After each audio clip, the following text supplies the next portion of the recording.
All right, good morning, good morning, good morning. And as we talk about me being the special ed professor that's working on vocabulary, one of the words that I think that sometimes we get confused on, or sometimes we just don't know, but we pretend or know, is the word called niche.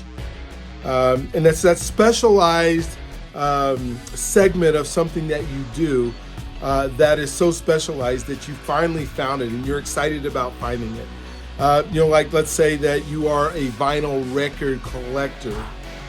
That's a special niche of a segment. It's even more than just music, even more than just, whether it's CDs.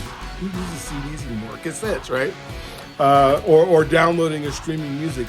It's that special segment, that niche of when you think about, you found that special spot.